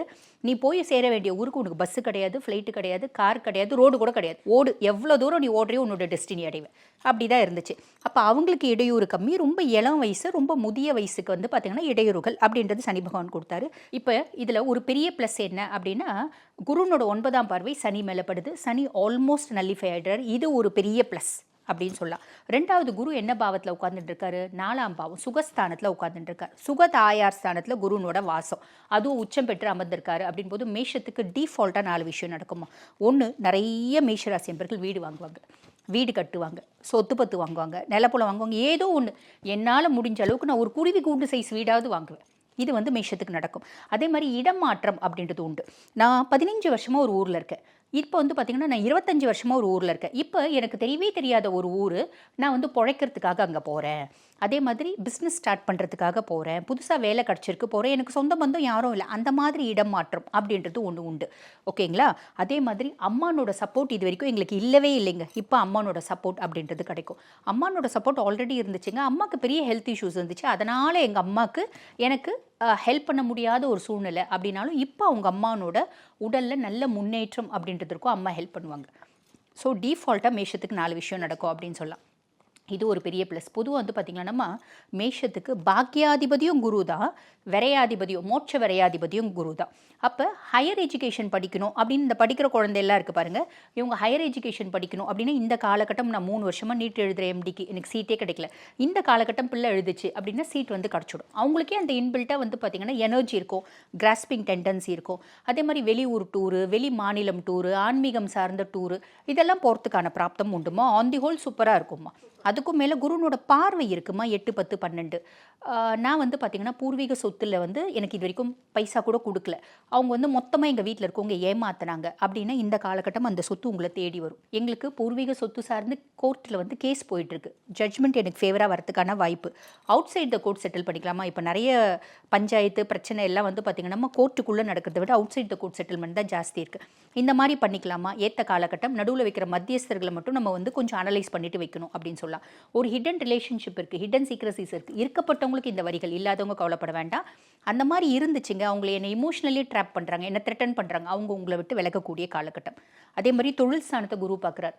தொழிலில் மேன்மை முன்னேற்றம் அப்படின்றது வரும். நான் படித்து முடிச்சிட்டாங்க, இது வரைக்கும் எனக்கு நல்ல வேலையே கிடைக்கல, தாராளமாக நல்ல வேலை அப்படின்றது கிடைக்கும். கொஞ்சம் இன்னும் காம்ப்ரமைஸ் பண்ணிக்கணும். அதே மாதிரி 12ஆம் பாவத்தை பார்க்கறதுனால பரதேசம் 12ஆம் பாவம் அப்படின்னாலே வெளிநாடு போய் வேலை செய்யறதுக்கு, வெளிநாடு போயிட்டு வந்து பார்த்தீங்கன்னா பிஸ்னஸ் பண்ணுறதுக்கு எல்லா ஆப்பர்ச்சுனிட்டியும் இருக்குமா, கவலையே பட வேண்டாம். ப்ராப்பராக சேனலைஸ் பண்ணிக்கினா நல்லது. சூப்பர். ரொம்ப நற்பலன்கள் எல்லாத்தையுமே வந்து அழகழகாக அடுக்கி சொல்லிட்டீங்க. இப்போ மேஷ ராசிக்காரங்க இந்த குரு பயிற்சியில் இந்தந்த விஷயங்கள்லாம் நீங்கள் கண்டிப்பாக கவனமாக இருக்கணும் அப்படின்னு சொல்லணும்னா அது என்னென்ன விஷயங்கள், எது சார்ந்த விஷயங்கள்? கண்டிப்பாம்மா. இப்போ நம்ம எல்லாமே குருவை பேஸ் பண்ணி சொல்லிட்டோம். சனி பிரச்சனை கொடுக்குறவன் நல்லிஃபை ஆகிட்டான், பெருசாக அவனை பற்றி கவலைப்பட வேண்டியதில்லை. லாபஸ்தானத்தில் ராகு இருக்காருமா, அதில் ப்ளஸ் நிறைய லாபம் வரும், வெளிநாட்டு வருமானம் வரும். நான் 100 ரூபாய்க்கு வேலை செஞ்சால் எனக்கு 1000 ரூபாய் வருமானம் வரும். ப்ளஸ் மைனஸ் என்ன அப்படின்னா நம்ம வந்து பார்த்திங்கன்னா ராகு அப்படின்னாலே டிஜிட்டலைஸ்டு நம்ம வந்து பார்த்திங்கன்னா ஏமாற்றம் அப்படின்றது சந்திக்கிறதுக்கு வாய்ப்பு உண்டு. என் ஃப்ரெண்டு சொன்னா ஆன்லைன் ரம்மி விளையாடு அப்படின்னு சொல்லிட்டு, என் ஃப்ரெண்டு சொன்னா ட்ரேடிங் பண்ணுன்னு சொல்லிட்டு என் ஃப்ரெண்டை முழுசும் நம்பட, அதனால் நான் ஏமாந்தேன் அப்படின்ற வாய்ப்பு உண்டு. ஆக இதில் கவனம் அப்படின்றது வேணுமா. அதே மாதிரி 5ஆம் பாவத்தில் கேது. குழந்தைங்களுக்கும் நம்மளுக்கும் ஒரு கேப்பாக தான் இருக்கும். அந்த கேப்பை நம்ம வந்து பார்த்திங்கன்னா அந்த வேக்யூமை நான் ஃபில் பண்ணணும், நான் குழந்தைங்க கிட்ட ரொம்ப எதிர்பார்க்குறேன், அந்யோன்யமாக என்னோட அன்பை புரிய வைக்கணும் அப்படின்லாம் நம்ம நிறைய மெனக்கெடுவோம். இது அப்பாங்களுக்கு பெருசாக பிரச்சனை கிடையாதுமா. இந்த அம்மாங்க சும்மாவே இருக்க மாட்டாங்க, என் குழந்தை தான் எனக்கு அப்படின்ற மாதிரி ரொம்ப பிள்ளைங்களோட மல்லு கட்டுறீங்க அப்படின்னா கொஞ்சம் கேப் விடுங்க, அவங்களுக்கு ஸ்பேஸ் விடுங்க. இந்த 2 விஷயத்தில் கவனமாக இருக்கிறது நல்லதுமா. பொதுவாக வந்து குரு பயிற்சி அப்படிங்கும்பொழுது நீங்கள் மேஷராசிக்காரங்களுக்கு எந்தெந்த விஷயங்கள் சூப்பராக இருக்கும், எதில் அவங்க கவனமாக இருக்கணும் அப்படிங்கிறது சொல்லிட்டீங்க. இப்போ மேஷ ராசிக்காரங்க இந்த குரு பயிற்சி காலகட்டத்தை தங்களுக்கு சாதகமான ஒரு காலகட்டமாக மாற்றிக்கணும் அப்படின்னா அவங்களுக்குரிய வழிபாடு என்ன? பொதுவாகவே மேஷம் அப்படின்னாலேமா அவங்க சுயஜாதகத்தில் செவ்வாய் நல்லா இருந்தாலும் சரி, கெட்டு போயிருந்தாலும் சரி, அவங்க கெட்டிமாக பிடிக்க வேண்டியது யார் காலை அப்படின்னா முருகப்பெருமானோட காலை. வேலோன் மயிலோன் காலை பிடிச்சிடணும். பிடிச்சிட்டாங்க அப்படின்னா ஏற்றமும் முன்னேற்றம் மட்டும்தான் அப்படின்றது நிதர்சனமான உண்மைமா. ஆனால் இப்போ பிளானட்ரி பொசிஷன் வந்து பார்த்திங்கன்னா ராகு லாபஸ்தான ராகு, அதில் இருக்க நெகட்டிவ் அவள் வந்து செவ்வாயினோட நட்சத்திரத்தில் சஞ்சாரம் பண்ணுவாள். அப்போ இந்த ஒரு இது செவ்வாயை பசிஃபை பண்ணுறதுக்கு நம்ம முருக வழிபாடு. அதே மாதிரி ராகு 11ஆம் பாவம் அப்படின்ற பட்சத்தில் எளிமையான வாழ்வியல் பரிகாரம் என்ன அப்படின்னா ஆடுகள் இருக்குது பார்த்திங்களாம்மா, அந்த ஆடுகளுக்கு உணவு அப்படின்றது கொடுக்குறது. இப்போ நான் எல்லாரையும் வந்து மணிக்கணக்காக உட்காந்து சாமி படி கோயிலுக்கு அதாவது சாமியினோட மந்திரம் படி கோயிலுக்கு போனால் யாரும் இப்போ பண்ண ரெடியாக இல்லை. எளிமையான ஒரு பரிகாரம் என்ன, ஆடுகளுக்கு உணவு கொடுக்கலாம். ஆடுகள் இப்போ நம்மலாம் வந்து கோயிலுக்கெலாம் போனோன்னு வச்சுக்கோங்களேன், இப்போ அந்த ஆதி கேது ஸ்தலம் அப்படின்னு சொல்லுவாங்க, கீழப்பெரும்பள்ளம், அங்கெல்லாம் போனால் வெளியே நிறைய கூட்டமாக ஆடுகள் இருக்கும். மாறி பிஸ்கெட் சாப்பிடும், பிஸ்கெட் வாங்கி கொடுத்தா சாப்பிடுவோம். அந்த கடையில் போயிட்டு நம்ம வந்து பார்த்திங்கன்னா பிஸ்கெட் வாங்கினாலே கொடுங்க அவங்க சாப்பிடுவாங்க அப்படிம்பாங்க, கொடுக்கலாம். அந்த மாதிரி உங்கள் வீட்டு பக்கத்தில் ஆடுகள் இருக்குன்னா பொதுவாக என்ன சாப்பிட்றதோ அதை கொடுக்கலாம். பழம் கொடுக்கலாம், கீரைகள் கொடுக்கலாம், ஏதோ ஒன்று நீங்கள் கொடுக்கறது மூலியமாகவே ராகு பிரீத்தி ஆகிடுவாம்மா. ரொம்ப எளிமையான பரிகாரம், நல்ல பலன் கிடைக்கும். மேம் இப்போ நான் உங்ககிட்ட வந்து வழிபாடு கேட்டேன், எந்த கோயிலுக்கு போய் என்ன வழிபாடு பண்ணால் இந்த மேஷ ராசிக்காரங்களுக்கு இந்த குரு பயிற்சி சூப்பராக இருக்கும் அப்படின்னு சொல்லி நீங்கள் வந்து ரொம்ப எளிமையாக ஆடுகளுக்கு நீங்கள் வந்து புல்லும் ஆடு சாப்பிட்ற மாதிரியான விஷயங்களும் வாங்கி கொடுத்தீங்கனாலே போதும் அப்படிங்கிறது சொன்னீங்க. இதை எதன் அடிப்படையில் சொன்னீங்க மேம்? ராகுவை பசிஃபை பண்ணக்கூடிய அடிப்படையில் தான்மா சொன்னோம். இப்போ பொதுவாக ராகு வந்து சுய ஜாதகத்திலே சரியில்லை அப்படின்னா கூட வாழ்வியல் பரிகாரம் இது, ஆடுகளுக்கு உணவு அப்படின்றது. கேது சரியில்லை அப்படின்னா வந்து பார்த்திங்கன்னா நாய்களுக்கு உணவு அப்படின்றது. குரு வந்து பெருசாக ஃபேவராக இல்லை, பசுக்களுக்கு உணவு அப்படின்ற மாதிரி ஒவ்வொரு பிளானட்ஸ்க்கும் ஒவ்வொரு மிருகங்கள் இருக்குமா, அந்த மிருகங்களுக்கு உணவு கொடுக்கும்போதே அந்த பிளானட் ஸ்பெசிஃபை ஆகிடுவாங்க. அதனோட அடிப்படையில் தான், அதாவது எளிமையான ஒரு பரிகாரம், அதனோட அடிப்படையில் தான் சொன்னோம், வேற ஒன்றும் இல்லை. மேஷ ராசிக்காரங்களுக்கான பலன்கள் பார்த்தோம். அடுத்ததாக ரிஷப ராசிக்காரங்களுக்கு இந்த குரு பயிற்சி என்னென்ன மாதிரியான நன்மைகளை எல்லாம் கொடுக்க போகுது? ரிஷப ராசிக்கு வந்து குரு பயிற்சினே இல்லைம்மா, ஆல்மோஸ்ட் எல்லா பயிற்சியுமே எக்ஸலண்ட்டாக இருக்குது அப்படின்னு தான் சொல்லணும். இந்த வார்த்தையை நம்ம சொல்லும்போது நிறைய ரிஷபராசி அன்பர்கள் கீழே மறக்காமல் கமெண்ட் போடுவாங்க, எக்ஸலண்ட்டாக இருக்குன்னு சொல்கிறீங்க, எந்த எக்ஸலன்ஸியும் எங்களுக்கு நடக்கலையே அப்படின்னு. அதுக்கு காரணம் என்னென்னா இது கோச்சார பலன். அதுக்கு காரணம் உங்கள் சுய ஜாதகம் என்ன தசை நடக்குது. பெரும்பாலும் மத்தியம வயசு ரிஷபராசி அன்பர்கள் ஒன்று குரு தசையில் இருப்பாங்க, இல்லைன்னா சனி தசையில் இருப்பாங்க. சனி சுய ஜாதகத்தில் என்ன பாவத்தில் இருக்குன்னு பார்க்கணும். அதே மாதிரி குரு வந்து ரிஷபத்தை பொறுத்த வரைக்கும் 8க்கும் 11க்கும் அதிபன், அஷ்டமாதிபதியும் அவன் தான், லாபாதிபதியும் அவன் தான். அப்போ என்ன தசையில் இருக்கீங்க அதை நீங்கள் வெரிஃபை பண்ணிக்கோங்க. கோச்சார பிரகாரம் இப்போ குரு எப்படி இருக்குது அப்படின்னா, வந்து பார்த்தீங்கன்னா ரிஷபம் டுவர்ட்ஸ் எக்ஸலன்சி அப்படின்னு தான் சொல்லணும். எதை பேஸ் பண்ணி சொல்கிறோம் அடுத்து நீங்கள் கேட்பீங்க, அதனால நானே முன்னாடி சொல்லிடுறேன். சனி வந்து லாபசனியாக இருக்கான். நீ என்ன வேலைனாலும் செய், அதுக்கான உரிய லாபத்தை நான் கொடுப்பேன். நீ எள்ளுக்கு வந்து வியாபாரம் பண்ணுற அப்படின்னா எள்ளுக்கான காசு கொடுப்பேன், கொள்ளு வியாபாரம் பண்ணுறேன்னா கொள்ளுக்கான காசு கொடுப்பேன். நான் எல்லளவு மிச்சம் சொச்சம் வைக்காமல் கொடுப்பேன். அதுதான் சனியினோட கேரக்டர். சனிக்கு வந்து ஹார்ட் ஒர்க்கிங் பர்சனாலிட்டிஸ் ரொம்ப பிடிக்கும். இந்த 12 ராசிகளையும் ஃபஸ்ட்டு சூப்பர் டூப்பர் 24 மணி நேரம் நான் உழைக்க ரெடி. 365 நாளுன்னா முதல்ல ரிஷபம், 2வது தான் மகரம் கூட சொல்லலாம். அப்போ உழைக்க நீங்கள் ரெடி. ஆக சனி பகவான் உங்களை எந்த விதத்துலையும் கெடுக்க போகிறாரு, கொடுக்க அவர் ரெடி. அப்போ அது ஒரு பிளானட்டரி பொசிஷன் பாசிட்டிவாக இருக்குங்களா. அதுக்கும் மேலே ராகு 10ஆம் பாவத்தில் இருக்கான். 10ல் ஒரு பாவி இருந்தால் அரசனை போல யோகம் உண்டு. 10ல் ஒரு பாவி இருக்கான், நீ அரசனை போல இல்லை சக்கரவர்த்தி போல வர்றதுக்கான வழியும் வாய்ப்பு உண்டு, நீ அதை ப்ராப்பராக யூஸ் பண்ணிக்கின அப்படின்னா. சரி, இப்போ குரு எங்கள் பாவத்தில் இருக்கான், 3ஆம் பாவத்தில் இருக்கான். 3ஆம் பாவம் அப்படின்றது இளைய சகோதர தைரியஸ்தானம் அப்படின்னு சொல்லுவாங்க, முயற்சி ஸ்தானம் அப்படின்னு சொல்லுவாங்க. முயற்சி ஸ்தானத்தில் குரு பெருசாக வந்து அந்த பாவம் வந்து பெருசாக பாசிட்டிவான பாவம் கிடையாது அப்படின்றவங்க சில ஜோதிடம் தெரிஞ்சவங்க கேட்பாங்க. பாசிட்டிவான பாவம் இல்லை அப்படின்னாலும்மா ரிஷபராசி அன்புகளோட ராசி அதிபதி சுக்கிர பகவான் தான். சுக்கிரனுக்கு குரு நட்பா பகையா அப்படின்னா பகை கிரகம். பகை கிரகம் 3ஆம் பாவத்தில் இருக்கிறது பிரச்சனை இல்லை. அதுக்கும் மேலே குரு இருக்கிற இடத்த விட பார்க்குற பார்வைக்கு தான் பலன் அதிகம் அப்படின்னு சொல்லுவாங்க. இப்போ 3ஆம் பாவத்தில் குரு இருக்கிறது தப்பா அப்படின்ற ஒரு கேள்வி உங்களுக்கு வருது இல்லையா? தப்பு இல்லைம்மா. 3ஆம் பாவத்தில் குரு அப்படின்றது முயற்சி ஸ்தானம். ரிஷபம் வந்து பார்த்திங்கன்னா பெரும்பாலும் தப்பான ஒரு விஷயத்தை முடிவு பண்ணிக்கும். இந்த அன்பு, காதல், உண்மையான பாசம், லவ், ரொமான்ஸ், இதுதான் ரிஷபத்தினோட வாழ்க்கை அப்படின்னே சொல்லலாம். 60 வயசு ரிஷபத்து கூட வந்து பார்த்திங்கன்னா என்னம்மா சாப்பிட்டியா அப்படின்னு கேட்கறதுக்கு ஒரு ஆள் தேவை. எப்பயுமே அவங்க வந்து பார்த்திங்கன்னா அன்பை நோக்கியே பயணிக்கக்கூடியவங்க. எனக்கு அன்கண்டிஷனல் லவ் வேணும் அப்படின்னு எக்ஸ்பெக்ட் பண்ணுவாங்க. உலகத்துலேயே அது பஞ்சமா, அப்போ இவங்களுக்கு எங்கேருந்து கிடைக்க போகுது இல்லையா? ஸோ இவங்களோட வாழ்க்கையினோட யதார்த்தத்தை புரிஞ்சுக்கணும். 20 வயசில் நீ யதார்த்தத்தை புரிஞ்சுக்கின அப்படின்னா 60 வயசில் நீ பெரிய பெரிய ஞானி ஆகிடுவ. 30 வயசில் புரிஞ்சுக்கினா கூட நீ பெரிய லெவலில் சாதிக்கலாம். ஆனால் நான் பார்த்த வரைக்கும் ரிஷபம் 60 வயசில் கூட புரிஞ்சிக்காது அப்படின்னு சொல்லலாம். அப்படிப்பட்ட ரிஷபம் நிறைய நேரத்தில் தப்பான ஒரு விஷயத்தை முயற்சி பண்ணி அதிலேயே தன்னோட எனர்ஜி, டைமு, பணம் எல்லாத்தையும் செலவு பண்ணக்கூடியவங்க, விரயமாக்கக்கூடியவங்க. இந்த காலகட்டம் அவங்களோட முயற்சி அது வந்து பார்த்திங்கன்னா ஒரு நல்ல விஷயத்தை ஸ்டிக் ஆன் பண்ணுவாங்க. அடப்போடா இந்த காதல் கன்றாவி இதெல்லாம் நம்மளுக்கு தேவையில்லை, நம்ம முன்னேறணும், நம்ம பெரிய ஆள் ஆகணும் அப்படின்னு அவங்க யோசிப்பாங்க. 3ஆம் பாவத்தில் குரு இருக்கும்போது ஆக்கப்பூர்வமான சிந்தனை, அறிவு, எழுத்தாற்றல், எண்ணங்களில் உச்சநிலை எல்லாமே மேலோங்கும். பொதுவாக ஒரு மனுஷன் வாழ்க்கையில் சாதிக்கணும் அப்படின்னா ஒன்று அவனுக்கு படபலம் இருக்கணும், பின்னாடி பெரிய பேக்ரவுண்ட் எனக்கு அப்படி இருந்தால் சாதிக்க முடியும். இல்லை பணபலம் இருக்கணும், நான் born with silver spoon, born with golden spoon அப்படின்னு இருக்கவன் சாதிக்க முடியும். இன்னொன்று புத்தி பலம் இருக்கணும். இது 3த்தில் எது பெரிய பலம் அப்படின்னா புத்தி பலம். அந்த புத்தி பலம் ஓங்கக்கூடிய காலகட்டம். அப்போ ரிஷபத்துக்கு புத்தி பலம் அதிகமாகும் போது சாதனை அப்படின்றது சாலிடாக நடக்கும். ரிஷபம் சாதனையை நோக்கி அப்படின்னு சொல்லிக்கலாம். சரி, அதுக்கும் மேலே குருனோட பார்வை 7ஆம் பாவத்தை பார்க்குது. இது வரைக்கும் காதல், அந்த காதல் திருமணமாக மாறுறதுக்கு வாய்ப்பு உண்டு. காதல்லாம் பல முறை எங்களுக்கு ஊற்றி கவுத்துருச்சுங்க. பல காதல் நாங்களும் பண்ணிட்டோம், எல்லாத்துலேயும் எங்களுக்கு வந்து பிரேக்கப். பிரச்சனையே இல்லை. நல்ல உத்தமமான ஒரு பார்ட்னர் உங்கள் லைஃப்பில் வர்றதுக்கான வாய்ப்பு உண்டு. ஆல்ரெடி டிவர்ஸ், இளைய கலத்திரம் நல்லா வரதுக்கு வாய்ப்பு உண்டு. அதே மாதிரி பார்த்திங்கன்னா ஒரு பிஸ்னஸ் ஆரம்பிக்கிறோம் அப்படின்னா இன்வெஸ்டர் வரதுக்கு வாய்ப்பு உண்டு. ஆல்ரெடி பிஸ்னஸ் நடக்குது, பார்ட்னர்ஷிப்குள்ளே பயங்கர பிரச்சனை. பொதுவாக வந்து பார்த்திங்கன்னா ரிஷபம் யார் கூடயும் சண்டை போட மாட்டாங்க, யார் கூடயும் பிரச்சனையே பண்ணிக்க மாட்டாங்க, மேக்ஸிமம் காலில் விழுவாங்க அப்படின்னு சொல்லலாம் அன்புக்காக. அது வந்து எல்லா நட்சத்திரமும் அப்படியா கிடையாது. அதுலேயும் நட்சத்திர டிஃப்ரென்ஸ் இருக்குது இல்லைங்களா? கார்த்திகை, ரோஹிணி, மிருகசிரிஷம் அப்படின்போது ஒவ்வொரு நட்சத்திரத்துக்கும் ஒரு கேரக்டர் இருக்குது. இன் ஜென்ரல் ரிஷபராசி, ரிஷப லக்னம் அன்புக்காக காலில் விழுவாங்க. ஆக இவங்க வந்து பார்த்திங்கன்னா பார்ட்னர்ஷிப் கிட்ட என்ன காலில் விழுந்தாலும் அவங்க பிச்சுட்டு போயிருப்பாங்க கடந்த வருடங்களில். இப்போ புதுசாக ஒரு இன்வெஸ்டர் வருவாங்க, பார்ட்னர்ஷிப் கன்சர்ன் நல்லபடியாக நடக்கும் அப்படின்லாம். அதே மாதிரி பாக்கியஸ்தானத்தை குரு பார்க்குறார். அப்பாக்கும் இவங்களுக்குமான உறவு முறையில் ஒரு நல்ல முன்னேற்றம். ஹையர் எஜுகேஷன் படிக்கணும்னு பிளான் பண்ணுற பிள்ளைங்க சூப்பராக ஹையர் எஜுகேஷன் படிக்கிறதுக்கான வாய்ப்பு. ஆன்மீகம் சார்ந்த சுற்றுலா, இன்ப சுற்றுலா, வெளிநாடு போகிறதுக்கான வாய்ப்பு. லாபஸ்தானத்தை பார்க்குறார். ஆல்ரெடி அங்கே சனி இருக்கார், அவரே உங்களுக்கு லாபத்தை கொடுக்கக்கூடிய பொசிஷனில் இருக்கார். குருவும் சேர்ந்து அவரை பார்க்கறதுனால நீங்கள் உழைக்க நீங்கள் ரெடினா நாங்கள் எல்லாமே கொடுக்க ரெடி அப்படின்றது தான் பிளானட்டரி பொசிஷன். ஸோ எக்ஸலண்ட்டாக இருக்குமா? கண்டிப்பாக மேம். மேம் இவ்வளோ எக்ஸலண்ட்டாக இருந்தாலும் இந்த ரிஷபராசிக்காரங்க குரு பெயர்ச்சியில் இதிலெல்லாம் கவனமாக இருக்கணும்னு சொல்லணும்னா அது என்னென்ன விஷயங்கள்? கவனமாக இருக்கணும்னா நம்ம ராகுவே பேஸ் பண்ணி கவனமாக இருக்கணுமா. ஏன்னா 10ல் வந்து ராகு, 10ல் ராகு அப்படின்னும் போது என்ன ஆகுனா, ஒரு சாதாரண ரிஷபராசி ஒரு கிராமத்தில் சில 100 மக்களுக்கு மட்டுமே தெரிஞ்ச ஒரு பர்சனாலிட்டிஸ் வந்து பார்த்திங்கன்னா திடீர்னு பல லட்சம் மக்களுக்கு தெரிகிற மாதிரி. இப்போ இந்த மோனாலிசா வந்து இதில் கும்பமேளாவில் வந்தாங்க பார்த்தீங்களா, அந்த மாதிரி திடீர்னு ஃபேமஸ் ஆகிறதுக்கான வாய்ப்பெல்லாம் உண்டு. அப்போ பொதுவாக ஒருத்தவங்க திடீர்னு பெரிய ஆள் ஆகுறாங்க அப்படின்னும் போது 4 பேருக்கு பொறாமை இருக்க தானே செய்யும். பொதுவாக மற்றவங்களுக்கு ஒரு ராசிக்கு 4 பேரோட கண் இருக்கும்னா ரிஷபத்துக்கு 400 பேரோட கண் இருக்கும். அப்போ ரொம்ப சிம்பிள், இவங்களோட வேலையில இவங்க ரொம்ப கவனமாக இருக்கணும். வேலை செய்கிற இடத்துல இருக்க ப்ரெஷர்ஸை ஓவர் கம் பண்ணுற அளவுக்கு இவங்க கற்றுக்கணும். ஸ்ட்ரெஸ் பர்ஸ்டர்ஸ் இவங்க ஏதாவது பழகிக்கணும். அதே மாதிரி சுகஸ்தானத்தில் கேத்து இருக்காருமா, டிஃபால்ட்டாக ஹெல்த் காம்ப்ளிகேஷன்ஸ் அப்படின்றது வரும். சுகஸ்தானத்தில் கேத்து வெளிநாட்டில் போய் சம்பாதிக்கிறது, இன்டர்நேஷனல் கரன்சிஸை கையாளுறது, ப்ளஸ் எல்லாம் உண்டு. மைனஸ் என்ன அப்படின்னா ஆரோக்கியத்தில் கவனம் அப்படின்றது கண்டிப்பாக வேணும். கண்டிப்பாக மேம். ரிஷப ராசிக்காரங்க இந்த குரு பெயர்ச்சியை தனக்கு சாதகமான குரு பெயர்ச்சியாக மாற்றிக்கணும் அப்படின்னா அவங்க செய்ய வேண்டிய வழிபாடு என்ன?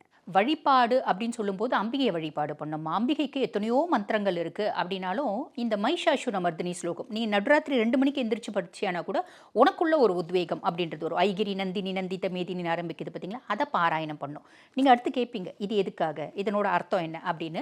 ரொம்ப எளிமையாக சொல்லணும் அப்படின்னா, யார் ஒருத்தர் அம்பிகையை வழிபாடு பண்ணுறாங்களோ அவங்களுக்குள்ள ஆக்கப்பூர்வமான சிந்தனை அப்படின்றது மேலோங்கும். அதுக்கும் மேலே அவங்கள சுற்றி ஒரு பாசிட்டிவ் எனர்ஜி இருக்கும். இப்போ ஒருத்தவங்க வந்து பார்த்தீங்கன்னா, இப்போ நீங்கள் ரிஷபம், நான் வேற ராசி, நான் உங்களை வந்து கெடுக்கணும் அப்படின்னு உங்ககிட்ட பழக வரேன்னா உங்களை அறியாமே நானே என்னை விட்டு விலக்கி போயிடுவேன். எனக்கே தெரியாது நான் ஏன் உங்களை விட்டு விலக்கிறேன் அப்படின்னு. இந்த பாடலுக்கு அவ்வளோ சக்தி. இட்ஸ் அ மந்த்ரா ஃபார் சக்ஸஸ்மா. It's a mantra for success. அப்போ எப்பயுமே ரிஷபம் வந்து அம்பிகை வழிபாடு பண்ணும். என்னம்மா சாப்பிட்டியா, சாப்பிடுமா, அவ்வளோதான் போதும். இந்த மாதிரி 2 நாள் சேட் போதும் ரிஷபத்தை கவுக்கிறதுக்கு அப்படின்லாம். அந்த அளவுக்கு அவங்க வந்து பார்த்திங்கன்னா அன்புக்காக இயங்கக்கூடிய பர்சனாலிட்டிஸ். அப்போ அந்த மாதிரி இருக்க பர்சனாலிட்டிஸ் அம்பிகை வழிபாடு அவங்கள வந்து கண்டிப்பாக இந்த மாதிரி தப்பான ஆளுங்க கிட்டேருந்து அவங்க மனசு கஷ்டப்படாமல் காப்பாற்றும். ஃபஸ்ட்டு விஷயம். 2வது வாழ்வியல் பரிகாரம் நான் ஒன்று சொல்வேன். கேத்து 4ஆம் பாவம் இருக்கா இல்லைங்களா, என்ன பிளானட்ஸ்ன்னு நீங்கள் கேட்பீங்க, அதனால் நானே முன்னாடி சொல்லிடுறேன். கேத்து 4ஆம் பாவத்தில் இருக்கா. அப்போ சுகஸ்தான கேத்துவை எப்படி பசிஃபை பண்ண முடியும்? பொதுவாக வந்து பார்த்திங்கன்னா 9 கிரகங்களில் சனி வந்து பவர்ஃபுல் விதி கிரகம். சனியை விட சக்தி வாய்ந்தவர் ராகு, ராகுவை விட சக்தி வாய்ந்தவன் கேத்து. 9 கிரகங்களில் 8 கிரகங்கள் பிரச்சனை அப்படின்னா கூட நம்ம வந்து பார்த்திங்கன்னா கேத்து வச்சு 8 கிரகங்களை பிரீத்தி பண்ண முடியும். அந்த அளவுக்கு கேத்து சுப்பீரியர் பிளானட். ஓகேங்களா. அந்த கேத்துவை பசிஃபை பண்ணுறதுன்றது ரொம்ப எளிமையான விஷயம். என்ன அப்படின்னா டாக்ஸுக்கு ஃபுட்டு கொடுக்குறது. இப்போ அந்த டாக்ஸுக்கு ஃபுட்டு கொடுக்குறது ஒரு சர்ச்சையான விஷயம் இல்லைங்களா. அப்போ சிட்டிஸில் வந்து பார்த்திங்கன்னா டாக்ஸ் ஃபீடிங் ஏரியாஸ் அப்படின்னே கொடுத்துருக்காங்க. அந்த இடத்துல மட்டும்தான் அந்த குழந்தைங்களுக்கு உணவு கொடுக்கணும், தண்ணி கொடுக்கணும், அந்த மாதிரி கொடுக்கலாம். இல்லைங்க எங்களுக்கு வசதி இருக்குது, வீட்லேயே ஒரு டாக்ஸை வாங்கி ஒரு நாய்க்குட்டி, சின்ன குட்டி எத்தனையோ இருக்குல்ல, வாங்கி பராமரிக்கலாம், கேத்துவை பசிஃபை பண்ணும். அப்படி இல்லைங்க நாங்கள் கிராமத்தில் தான் இருக்கோம், எங்கள் ஏரியாலாம் அதெல்லாம் இல்லை, தெருநாய்களுக்கு கூட உணவு கொடுக்கலாம். உங்கள் ஏரியாவில் இருக்க ரெஸ்ட்ரிக்ஷன்ஸை பொறுத்து நாய்களுக்கு உணவு, இல்லைன்னா நம்ம வந்து பார்த்திங்கன்னா இந்த ப்ளூ கிராஸ் இந்த மாதிரி போயிட்டு நம்ம அங்கே அவங்க பராமரிக்கிறாங்க இல்லைங்களா, ஒரு ஷெல்டரில் பராமரிக்கிறாங்க, அவங்களுக்கு உதவி பண்ணுறீங்க அப்படின்னா அதை விட உன்னதமான பரிகாரம் கேத்துவை பசிஃபை பண்ணுறது கிடையாதுமா உலகத்திலே. ரிஷப ராசிக்காரங்களுக்கு இந்த குரு பயிற்சி எப்படி இருக்குது, என்னென்ன நன்மைகள், என்னென்ன எதில் எச்சரிக்கையாக இருக்கணும், அவங்களுக்கான வழிபாட்டு முறைகள் என்ன அப்படிங்கிறத பகிர்ந்துக்கிட்டீங்க. அடுத்ததாக மிதுன ராசிக்காரங்களுக்கு இந்த குரு பயிற்சி என்ன மாதிரியான நன்மைகளை எல்லாம் தரப்போகுது? மிதுனத்தை பொறுத்த வரைக்கும்மா கடந்த சில வருடங்களை நான் பெருசாக நல்லா இல்லை அப்படின்னு சொல்லக்கூடியவங்க தான் மிதுனம். இது வந்துமா நம்ம 12 ராசியை கேட்குறோன்னு வச்சுக்கோங்க, 12 ராசியுமே இதான் சொல்லுவாங்க, நாங்கள் 5 வருஷமாக நல்லா இல்லை, 2 வருஷமாக நல்லா இல்லை, 10 வருஷமாக நல்லா இல்லை. அவங்க எல்லாம் சும்மா சொல்கிறாங்களா? இல்லைம்மா, அவங்களோட சுய சாதகம் பிளேஸ் அ பார்ட். அம்மா நான் இது வரைக்கும் எனக்கு எந்த பிரச்சனையுமே இல்லை, நான் பிறந்ததுலேருந்து சௌக்கியமாக இருக்கேன் அப்படின்னு சொல்லக்கூடிய ஒரு மக்களை கூட நம்மளால பார்க்க முடியாது இல்லைங்களா. வாழ்க்கையிலும் பிரச்சனை இருக்க தான் செய்யும். அவங்கவுங்களோட ஒரு வாழ்வாதாரம், அவங்கவுங்களோட தகுதி, படிப்புக்கு ஏற்ற மாதிரி. ஏன் பிரச்சனைமா? நம்மளோட எண்ணங்கள் தான் பிரச்சனை. Desire is the cause for all sufferings என்னைக்கோ புத்தா சொன்னார். நம்மளாம் இன்னும் அந்த டிசைரை விட்டு விலகவே இல்லை இல்லைங்களா. நமக்குள்ள ஒரு தேடுதல் அப்படின்றது இருக்குது, ஆசைகள் அப்படின்றது இருக்குது. அந்த ஆசையை திறந்தால் நம்மளால் இந்த உலகத்தில் வாழ முடியாது இல்லையா. சரி, அப்போ இந்த மிதுனம் கடந்த சில வருடங்களை பெருசாக நல்லா இல்லை. அதுவும் இந்த சனி பெயர்ச்சியிலேருந்து மிதுனம் வந்து சுத்தமாக நல்லா இல்லை அப்படின்னு தான் சொல்லணும். ஏன்னா சனி பகவான் கர்ம சனியாக இருக்காரு. சனி பகவானுக்கு ஒரு விஷயம் இருக்குது, என்னன்னா அவனுக்கு ஹார்ட் ஒர்க் பண்ணுறவங்கள தான் பிடிக்கும் அவரை பொறுத்த வரைக்கும். இப்போ நிறைய பேர் நம்ம பிளானட்ஸ் அவன் சொல்லும்போது என்ன இவன் சொல்கிறாங்க அப்படின்னு யோசிக்க வேண்டாம். ஏன்னம்மா நமக்கு பிளானட்ஸ் கிட்ட அந்யோன்யம் அதிகப்படும் போது நம்ம அவன் சொல்லலாம். ஈசனியே பித்தா பெருமாளே பிழைசூடி அப்படின்னு கூப்பிட்டாங்க இல்லையா. அப்போ நமக்கு பிளானட்ஸோட அந்யோன்யம் அதிகரிக்கும் போது நம்ம தாராளமாக கூப்பிடலாம். அது யாரும் தப்பாக கமெண்ட் போட்டு போகிறாங்க. அப்போ இந்த சனி பகவான் கர்ம சனியாக வந்ததுலேருந்து சனிக்கும் மிதுன ராசி அன்பர்களுக்கும் ஒரு பஞ்சாயத்தே ஒன்று ஓடிட்டுருக்கு அப்படின்னு சொல்லலாம். என்ன, மிதுனம் ஆல்வேஸ் ஸ்மார்ட் பர்சனாலிட்டிஸ். கம்யூனிகேஷனுக்குனே ஒரு ராசினா மிதுனம் தான். எனக்கு வேர்வை சிந்தி உழைக்கலாம் பிடிக்காது, ஆனால் என் புத்தியை வந்து நான் வந்து கம்ப்யூட்டர் மாதிரி அப்படியே டேப் பண்ணிகிட்டே இருப்பேன். என்னோட மூளை தான் என்னோட மூலதனம், பேச்சு தான் என்னோட முதலீடு அப்படின்னு சொல்லக்கூடியவங்க. இப்போ சனி பகவான் கர்ம சனியாக வந்ததுலேருந்து நீ உழைச்சி ஆனால் தான் நீ வந்து வேர்வை சிந்து அப்படின்ற மாதிரி நிறைய அலைச்சலை தொழில் சார்ந்து இந்த மிதுன ராசி அன்பர்கள் கொடுத்துட்ருக்காங்க. இவங்களுக்கு ஒரு பெரிய ரிலீஃப் என்ன அப்படின்னா, இந்த குரு பயிற்சியாகி அவரோட பார்வை சனி மேலே படுறதுனால, அப்பா சாமி நீ ஸ்மார்ட் ஒர்க்கானா பண்ணு. மிதுனத்துக்கு எப்பயுமே ஸ்மார்ட் ஒர்க் பிடிக்கும். அப்போ நீ ஸ்மார்ட் ஒர்க்கானா பண்ணு, ஹார்ட் ஒர்க்கானா பண்ணு, வேலைன்னு ஒன்று பண்ணியா நான் அதுக்கான காசை கொடுத்துட்றேன் அப்படின்ற ஒரு காம்ப்ரமைஸ்க்கு சனி வந்துடுறார். ஸோ இது ஒரு பெரிய ப்ளஸ்ஸுமா. அதுக்கப்புறம் குரு பகவானை பற்றி சொல்லணும் அப்படின்னா, குரு பகவான் 2ஆம் பாவத்தில் அமர்ந்திருக்கார் உச்சம் பெற்று. 2ஆம் பாவம் அப்படின்றது என்ன சொல்லுவாங்க, தன குடும்ப வாக்கு ஸ்தானம் அப்படிம்பாங்க. ஆக தனகாரகன் தனஸ்தானத்தில் அப்படின் போது குடும்பத்தில் நல்ல காசு நடமாட்டம் அப்படின்றது இருக்கும். காசு நடமாட்டம்னா எப்படிங்க, மூட்டை மூட்டையாக அள்ளின்னு போகலாமா அப்படின்லாம் சிலர் கேட்கலாம். அது விஷமத்தனமான ஒரு கேள்வி. அப்படின்லாம் அவங்கவுங்க படிப்பு, அவங்கவுங்களோட வாழ்வாதாரம், அவங்கவுங்க செய்யக்கூடிய தொழிலுக்கு ஏற்ற மாதிரி நல்ல வருமானம் அப்படின்றது இருக்கும். சுய ஜாதகத்தில் தசை எக்ஸலண்ட்டாக இருக்குன்னா மூட்டை மூட்டையாக என்ன டிப்பர் லாரி கூட நீங்கள் வச்சு அள்ளலாம். அது உங்கள் சுய ஜாதகம் பிளேஸ் அப்படின்னு சொல்லலாம். இப்போ கோச்சார பிரகாரம் கையில் வந்து பாருங்கள், ஆண்டவன் புண்ணியத்தில் எங்களுக்கு வந்து காசு பணத்துக்கு பஞ்சம் இல்லைங்க. கடவுளனோட புண்ணியத்தில் திருப்திகரமாக இருக்குது. அதுக்கு அந்த ஈசனுக்கு நன்றி சொல்லணும், அதுக்கு முருகனுக்கு நன்றி சொல்லணும் அப்படின்னு ஒவ்வொருத்தவங்க சொல்கிற மாதிரி ஒரு அமைப்பு அப்படின்லாம். குடும்பத்தில் நிம்மதி இருக்கும், சந்தோஷம் இருக்கும், மகிழ்ச்சி இருக்கும், குதூகலம் இருக்கும். உண்மையாக சொல்லணும், நம்ம காசு ஒன்று இருந்தால் இது எல்லாமே கூட வந்துடும். இதெல்லாம் கொசுறு. காசு இல்லை அப்படின்னா எவ்வளோ அந்யோன்யமான ஒரு வாழ்க்கையும் மனைவியும் வந்து பார்த்திங்கன்னா மாறுவாங்க அப்படின்னு சொல்லுவாங்க. அதாவது இல்லாளுக்கு இல்லாலும் இல்லை, ஈன்றெடுத்த தாயும் இல்லை அப்படிம்பாங்க. ஒன்றும் இல்லாதவனுக்கு யார் பொண்டாட்டி எங்க, பெத்த தாய் கூட இல்லையா. அப்படிப்பட்ட காலம் இந்த காலம், கலிகாலம் அப்படின்னு சொல்லலாம். ஆக காசு நடமாட்டம் நல்லா இருக்கும். காசு நடமாட்டம் இருக்கிறதுனால குடும்பத்தில் நிம்மதி, சந்தோஷம், மகிழ்ச்சி எல்லாமே இருக்கும். ஆனால் இதில் நெகட்டிவ் ஏதாவது இருக்கா அப்படின்னா, ஃபஸ்ட்டு விஷயம் வந்து பார்த்திங்கன்னா, இந்த 2ஆம் பாவம் குரு இருக்கிறதுலேயே ஒரு நெகட்டிவ் இருக்குது. என்னென்னா, ஒரு பாவத்தில் ஒரு கிரகங்கள் வந்து அமர்றாங்க அப்படின்னு வச்சுக்கோங்கம்மா. அதில் ப்ளஸ்ஸும் இருக்கும், மைனஸும் இருக்கும்.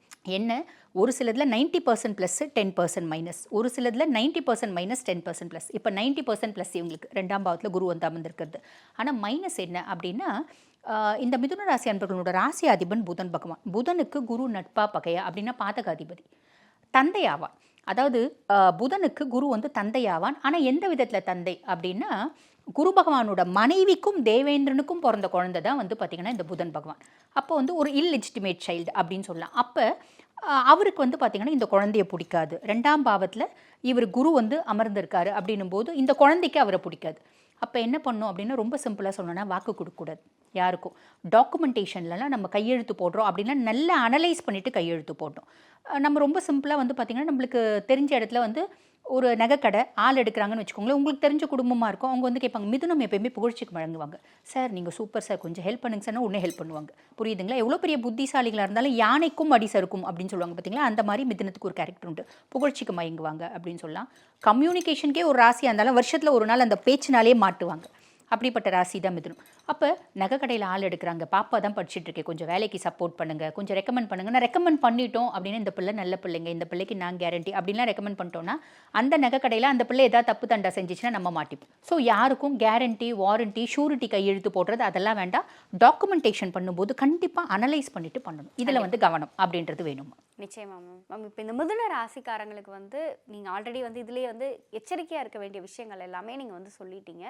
மிதுன ராசிக்காரங்க இந்த குரு பயிற்சியை அவங்களுக்கு சாதகமானதாக மாற்றிக்கொள்ளணும் அப்படின்னா எந்த கடவுளை இறுக்கமாக பிடிச்சிக்கணும், என்ன மாதிரியான பரிகாரம், வாழ்வியல் பரிகாரமாக செய்யணும், இன்னொன்று அது எந்த கிரகத்தினுடைய அடிப்படையில் நீங்கள் அந்த பரிகாரத்தை சொல்கிறீங்க? கண்டிப்பாம்மா. இப்போ குரு பேஸ் பண்ணி நெகட்டிவ் வந்து நம்ம சொல்லிட்டோம். இப்போ ராகு வந்து 9ஆம் பாவத்தில் இருக்கான், பாக்கியஸ்தானத்தில் ராகு. பாக்கியஸ்தானத்தில் ராகு அப்படின்னும் போது என்னென்னமா, வெளிநாடு போய் வேலை செய்யறதுக்கான பிராப்தம் உண்டு.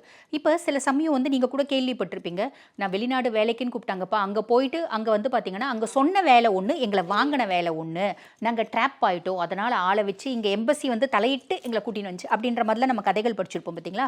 அந்த மாதிரி மிதுனம் வெளிநாட்டில் போய் ட்ராப் ஆகிறதுக்கும் வாய்ப்பு உண்டு. எல்லாரும் உள்ள சிலர் சுய ஜாதகத்தில் தசையும் அந்த மாதிரி இருக்குது அப்படின்னா சாலிடாக போய் ட்ராப் ஆவாங்க. அதே மாதிரி மிதுன ராசி பர்சனாலிட்டினோட அப்பானோட லைஃப்பில் பெண்கள் தலையீடு அப்படின்றது இருக்கும். பெண்கள் தலையீடுனால இவங்களுக்கும் அவங்க அப்பாவுக்கும் ஒரு மிஸ் அண்டர்ஸ்டாண்டிங் வரத்துக்கு வாய்ப்பு உண்டு. அப்பானோட ஆரோக்கியத்தில் பிரச்சனை அப்படின்றது வரத்துக்கு வாய்ப்பு உண்டு. இது ராகுவை பேஸ் பண்ணி இந்த விஷயத்தில் கவனமாக இருக்கணும். சரி, இப்போ நீங்கள் கேட்ட பரிகாரத்துக்கு போயிடலாம். பரிகாரம் அப்படின்ற பட்சத்தில் எப்படின்னா, இப்போ வந்து நம்ம ராகுவை பசிஃபை பண்ணுற மாதிரி பரிகாரம் இருக்கணும். அதே மாதிரி 2ஆம் பாவத்தில் இருக்க குருவையும் பசிஃபை பண்ணுற மாதிரி பரிகாரம் அப்படின்றது இருக்கணும். இது ரெண்டுத்தையும் பசிஃபை பண்ணுறது. அதே மாதிரி உங்கள் மிதுனம் அப்படின்னாலே பெருமாளனோட 10 அவதாரத்தில் எந்த அவதாரத்தினாலும் வழிபாடு பண்ணலாம்.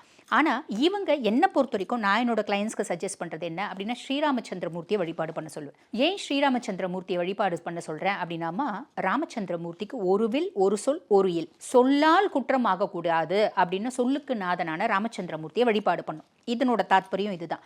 அதே மாதிரி எங்கெல்லாம் ராம நாமம் ஜபிக்கப்படுதோ ராமச்சந்திரமூர்த்தி எப்படி வழிபாடு பண்ணலாம். எத்தனையோ மந்திரங்கள் இருக்குது அப்படின்னாலும் எளிமையான மந்திரம் ராமஜெயம் ஸ்ரீ ராமஜெயம் சொல்லலாம். இல்லை ராம ராம ராம ராமா அப்படின்னு சொன்னாலே போதும். விசிறி சாமியார் சித்தி அடைஞ்சதே இந்த ராம ராம ராம ராம ராமான்றதுலாம். ஆக அந்த மாதிரி மந்திரம் சொல்லலாம். இன்னொன்று, இப்போ இது வந்து பார்த்தீங்கன்னா சொற்குற்றத்துக்கு அவங்க ஆளாமல் இருக்கிறதுக்கு ராமநாமம் சொல்ல சொல்கிறோம். இங்கே ராகுவையும் பிரீத்தி பண்ணோம் இல்லைங்களா. அதுக்கும் இல்லாமல் எனக்கு வேறு எந்த பிரச்சனையும் வரக்கூடாது அப்படின்ற பட்சத்தில் நம்ம என்ன பண்ணணும், எல்லா கிரகங்களையும் பசிஃபை பண்ணணும். அப்படின்னா எங்கெல்லாம் ராமநாமம் ஜபிக்கப்படுதோ அங்கெல்லாம் ஹனுமன் நிதர்சனமாக இருப்பான்.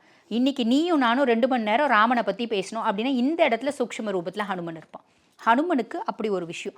எங்கே ராமநாமம் கேட்டாலும் அவனுக்கு வந்து பார்த்திங்கன்னா காதில் தேன் வந்து பாயுமா அந்த இடத்துல நிதர்சனமாக இருப்பான். அப்போ இங்கே நீ வந்து ராகுவை பசிஃபை பண்ணும். கேது 3ஆம் பாவம். கேது 3ஆம் பாவம் போது என்னோட வயசு கம்மி இளைய பர்சனாலிட்டிஸ் கிட்ட வந்து பார்த்திங்கன்னா வம்புவாதம் வச்சுக்கிறதுக்கு தேவையில்லாமல் ஒன்று பேச போய் அவங்க அடமெண்ட்டாக என்கிட்ட ஆர்கியூ பண்ணுறதுக்கு, தம்பி தங்கச்சிக்கிட்ட சொத்து பிரச்சனையில் போய் மாட்டிக்கிறதுக்கு இதுக்கெல்லாம் வாய்ப்பு உண்டு. அப்போ ராகு 9ஆம் பாவத்தில் இருக்க ராகுவையும் பசிஃபை பண்ணணும், கேதுவும் பசிஃபை பண்ணணும்.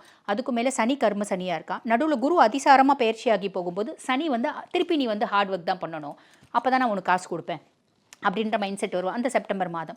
ஆக இவங்க 3 பேரையும் பசிஃபை பண்ணுறதுக்கு ஹனுமனை தவிர வேறு யாராலையும் முடியாது, யாரும் கிடையாது அப்படின்லாம். இந்த 3 கிரகங்களும் ஹனுமனை பார்த்து பயந்து ஒதுங்குவாங்க அப்படின்றது உண்மை. அதுக்கு எத்தனையோ வரலாறு கதைகள் இருக்குது. பட் இந்த பரிகாரத்துக்கான தாத்பரியம் உங்களுக்கு சொல்கிறேன். கண்டிப்பாக ஒரே ஒரு கல் 10 மாங்கான்ற கதை தான். ராமநாமம் ஒன்று போதும், ஹனுமன் கூட இருப்பான், ஹனுமனே உன் கூட இருக்கான் அப்படின் போது உனக்கு என்ன பயம்? நிச்சயம் இதுன ராசிக்காரங்க இந்த பரிகாரத்தை வந்து பண்ணி இந்த குரு பயிற்சியை வந்து வெற்றிகரமான குரு பயிற்சியாக மாற்றிப்பாங்கன்ற நம்பிக்கை இருக்குது. மேஷம், ரிஷபம், மிதுனம் இந்த 3 ராசிக்காரங்களுக்கும் இந்த குரு பயிற்சி பலன்கள் எப்படி இருக்கும் அப்படிங்கிற மாதிரியான பல தகவல்களை பரிகாரங்களோடும் அந்த பரிகாரத்திற்கான தாத்பரியத்தோடும் எங்களோடு பகிர்ந்து கொண்டதற்கு ரொம்ப நன்றி. பூமேவு சண்முக விலாசமும் மீராறு புருவமும் கிரீடமுடியும் பொட்டு நுதலும் கனக குண்டலமும் அருள் மாறி பொழியும் ஈராறு விழியும் மாமேவு செம்பவள வாய்மந்த காசமும் மாலையணியும் கழுத்தும் வாகு கேயூரமும் ஈராறு புயமும் கையும் வடிவேலும் அபயகரமும் 26 வருட நம்பிக்கை, லட்சக்கணக்கான சந்தோஷ திருமணங்கள். கல்யாணம்னாலே தமிழ் மேட்ரிமோனி தான். இயற்கையான டேட்ஸ், பாதாம், பிஸ்தா, கேஷு அண்ட் ஹனி கொண்டு தயாரிக்கப்பட்ட லயன் டேட் நட் பைட்ஸ்.